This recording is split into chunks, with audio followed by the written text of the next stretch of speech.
Episode की शुरुआत होती है जब झनक झाड़ू लगाने की बात पर कहती है कि सिर्फ झाड़ू से चिकनाई और सफाई नहीं होगी।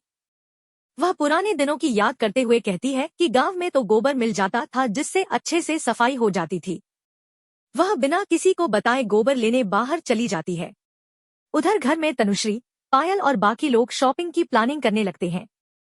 पायल कहती है कि उसने स्कूल में हाफ डे डाला है ताकि अदिति के साथ शॉपिंग जा सके। तनुश्री चुटकी लेती है कि ये तो इसका फेवरेट काम है। इंदुमती और बाकी सदस्य भी इसमें हंसी मजाक करते हैं। इसी बीच झनक गोबर लेकर वापस आती है और घर की लिपाई पुताई शुरू कर देती है। जब पायल उसे ऐसा करते देखती है तो चौंक जाती है और सबको बुला लेती है। गोबर की गंध से सब असहज हो जाते हैं। तनुश्री उसे डांटती है कि हमने तो सिर्फ झाड़ू पोछा कहा था, यह सब क्यों कर रही हो। झनक कहती है कि गांव में ऐसा ही होता है और इससे घर कीड़े मकोड़ों से बचा रहता है और ठंडा भी होता है। ऋषि के पापा मजाक में उसे एंटीक पीस कहते हैं।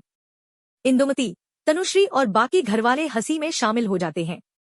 झनक फिर भी अड़ी रहती है कि वह किचन और हॉल की पूरी सफाई करेगी, लेकिन सब लोग उसे रोक देते हैं और कहते हैं कि अब वो कुछ मत करे।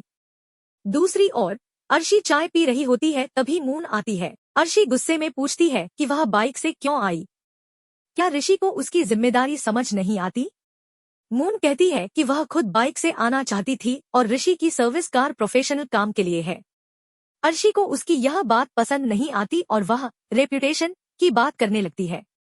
मून उसे सो कॉल्ड स्टैंडर्ड कहती है। तभी अनिरुद्ध आकर बीच बचाव करता है। अर्शी उस पर भी चिल्लाती है, लेकिन अनिरुद्ध मून से पूछता है कि ऋषि ने बताया क्यों नहीं। मून कहती है कि ऋषि को गंभीर चोट लगी थी और वह उन्हें टेंशन में नहीं डालना चाहता था, इसलिए नहीं बताया। बबलू जी कहते हैं कि बच्चों को कुछ अर्जेंट हो तो बताना चाहिए, लेकिन मून कहती है कि अब सब ठीक है। अंजू रानी ऋषि की सहनशक्ति की तारीफ करती है, लेकिन अर्शी कहती है कि जब वह इतनी परेशान थी तो ऋषि ने एक मैसेज तक नहीं किया। इस पर अनिरुद्ध कहता है कि पुलिस की नौकरी में ये सब होता रहता है और आगे चलकर अर्शी की शादी में अगर कोई समस्या आई तो इसकी जिम्मेदार वही होगी। ये सुनकर मून चौंक जाती है और अर्शी दुखी हो जाती है। इसके बाद अंजू रानी मून से पूछती है कि ऋषि के घर वाले कल बुला रहे हैं या नहीं। अनिरुद्ध कहता है कि हाँ, शॉपिंग के लिए बुलाया है और उसे जरूर जाना चाहिए।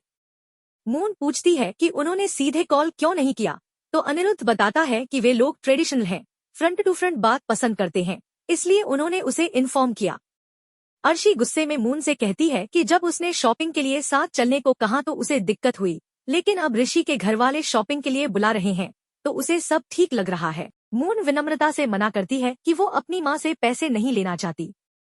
अनिरुद्ध बीच में आता है और कहता है कि ऋषि के घर वाले भले और पारंपरिक लोग हैं, लेकिन मून को वहीं सेटल होना है, इसलिए उसे खुश रहना चाहिए। अर्शी भड़क जाती है, कहती है कि अनिरुद्ध हर बात में मुझसे क्यों टकराते हैं। अंजू रानी समझाने की कोशिश करती है, लेकिन अर्शी कहती है क्या मून सिर्फ अनिरुद्ध की बेटी है, और गुस्से में वहां से चली जाती है। मून भावुक हो जाती है, लेकिन अनिरुद्ध उसे हिम्मत देता है और कहता है तुम्हारे माम पापा के बीच जो भी है उसे भूलो और अपने भविष्य पर ध्यान दो। मैं हमेशा तुम्हारे साथ हूँ। तनुश्री, पायल और इंदुमती मिलकर खाना बना रही होती है। पायल कहती है कि वो हाफ डे लेकर शॉपिंग के लिए जाएगी। इंदुमती कहती है घर कौन देखेगा। झनक खुशी खुशी कहती है कि सब उस पर छोड़ दें, लेकिन तनुश्री को गुस्सा आता है जब झनक दाल चावल बना देती है, जबकि ऋषि रोटियां खाना पसंद करता है।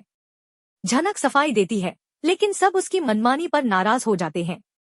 गांव में पराशर गुस्से में कुल्हाड़ी लेकर आता है और दामू को चेतावनी देता है, मेरी झनक बिटिया ने शादी की इच्छा जताई नहीं, फिर तुम लोगों ने जबरदस्ती क्यों की। वह अपनी बुआ को भी जिम्मेदार मानता है और गुस्से में उसका हाथ मरोड़ देता है। फूल दौड़कर झनक को खबर देती है। झनक वहां पहुंचकर पराशर को शांत करती है। जीत शाश्वत के घर आता है और पूछता है कि क्या उन्होंने ईशानी को घर से निकाल दिया। शाश्वत कहता है कि उसने पीहू की भलाई के लिए ऐसा किया। जीत अफसोस जताता है कि उसकी वजह से यह सब हुआ, लेकिन शाश्वत कहता है मैं उस औरत को वापस नहीं लाऊंगा, बच्चों का ध्यान नौकर रख लेंगे।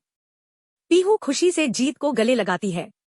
जीत कहता है अगर मैं सही उम्र में शादी करता तो पीहू जैसी बेटी मेरी होती।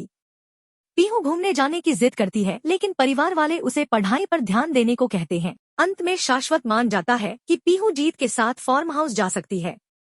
एपिसोड के अंत में झनक ऋषि से उसकी असली शादी के बारे में सवाल करती है। यह सुनकर ऋषि गुस्से में जवाब देता है, बस झनक, तुम्हारा ये नाटक बहुत हो गया। मुझे सब समझ में आता है, तुम मुझे ब्लैकमेल करने की कोशिश मत करो। ऋषि का गुस्सा झनक को अंदर तक झकझोर देता है। ऐसे ही एपिसोड अपडेट्स के लिए लाइक करें, सब्सक्राइब करें और जुड़े रहें। धन्यवाद।